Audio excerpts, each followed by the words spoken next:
2, 1.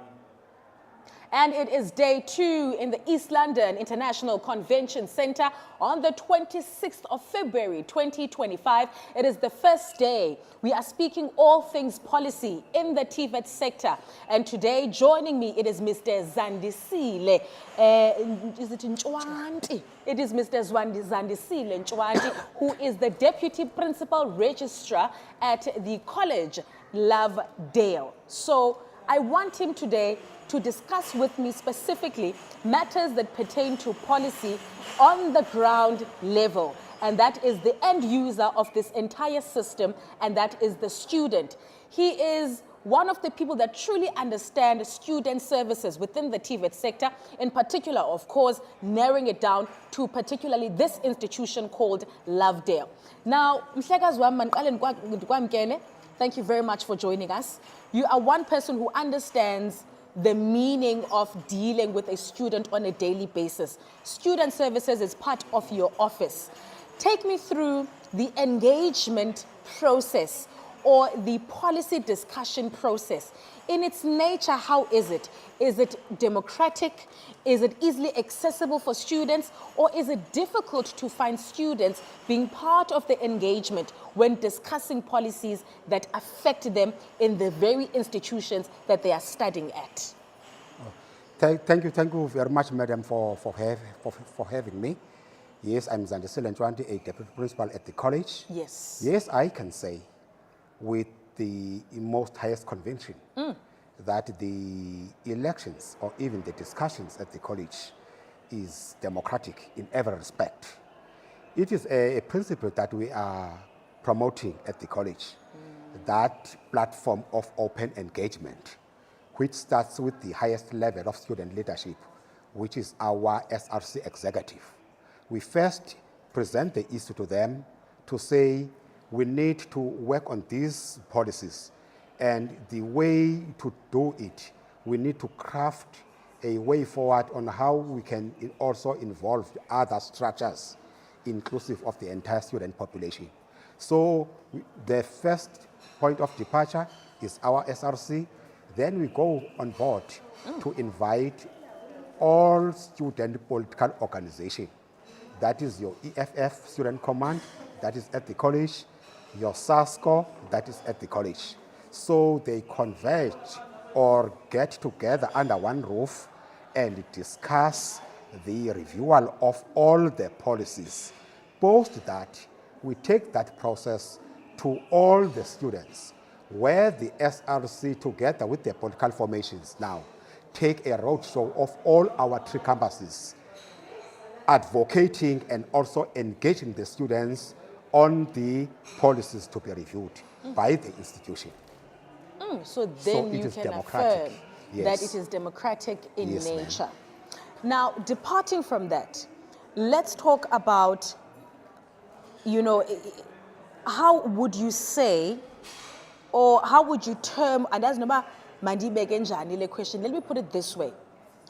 Which subject that deals with policy or is indirectly or directly linked to policy that you would say is a burning subject amongst the students? Thank you.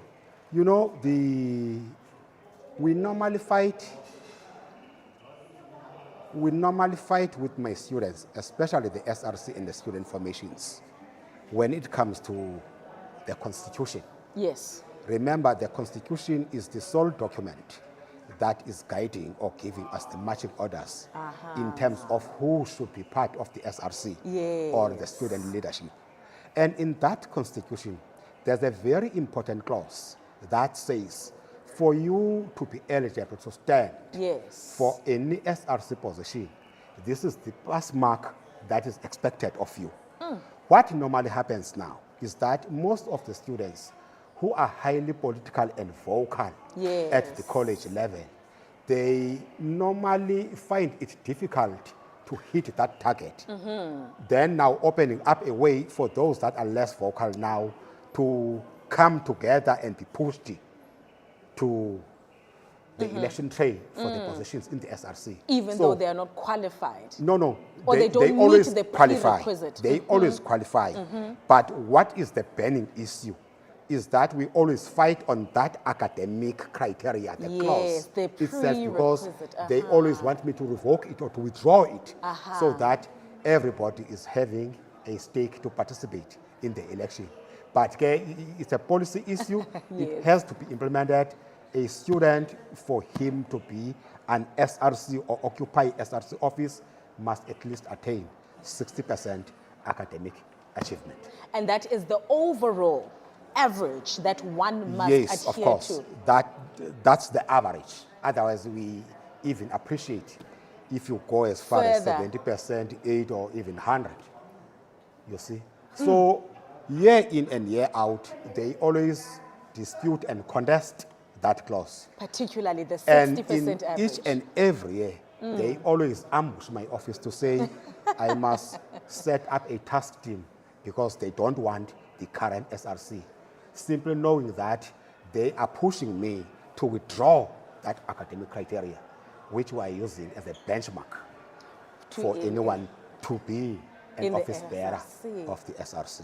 Oh man, I did not know that was also a burning issue, because to my surprise, burning matters would be that pertain to policy is the administration of NSFAS, infrastructural policies, and so forth. So it's quite amazing and amusing to me that that would be a matter that it's a matter of discussion and of debate amongst students. Is there any other one that you would like to share with us? Yes, it is a matter of debate. The other policy, though we are not fighting about it, but I think it's high time that we will fight about that policy now because of the administration. Remember, at a college level, we also have a student code of conduct. Yes.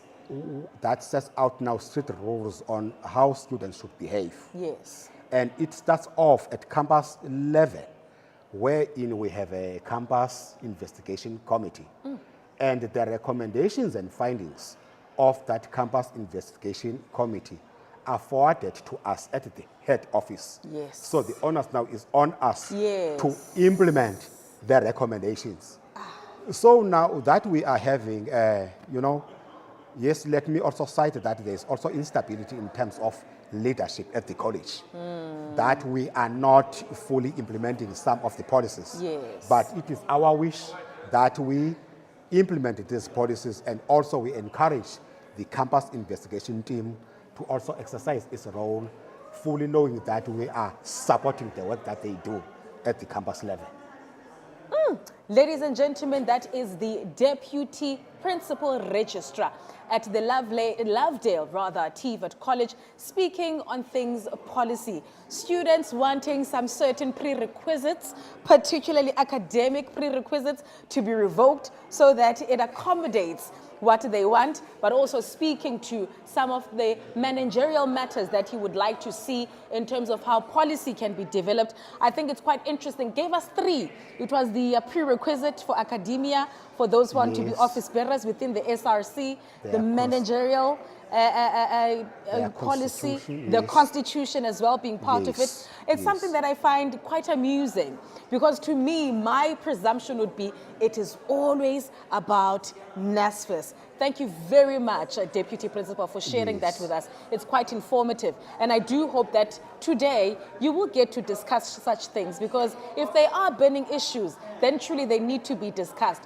But yeah, unfortunately, a prerequisite is a prerequisite. And academic achievement is quite very crucial and important. Anything that you want to add further? Yes, ma'am. I just want to add something on the aspect of NSFAS. It's not that we are not fighting about NSFAS, but the beauty of NSFAS and even the eligibility criteria. Yes. The criteria is clear. Very clear. For everyone, and that criteria is communicated with all the students, so they understand who is eligible to be funded and who is not. Yes. So there are also a plethora of policies or even the circulars that are even accompanying the eligibility criteria, which we implement at college level, because the criteria is clear. Even if we fight, but you point to the criteria that they cannot dispute. Yes. I Thank love you. this. This is so practical. This is exactly what I was talking about when I said I would like to hear practical examples where we are dealing with policy, and policy is a matter of contention. And this is such a practical and a beautiful example of what we mean when we are speaking all things policy, and particularly policy development related to student involvement, academic achievement, NSFAS eligibility, its policy, how it should be implemented, and so forth. Thank you very, very much to the Deputy Principal that is a registrar within the Lovedale College, and that is Mr. Zandisile Nchwanti. Thank you very much, sir, for joining us. Thank you and very I hope much, that you ma'am, have for a having me. wonderful day. Thank you so much. And we wrap this interview up as we're about to go into another interview for the day. Please keep that conversation going on social media, and we will make sure that we get to speak to all the relevant stakeholders that are here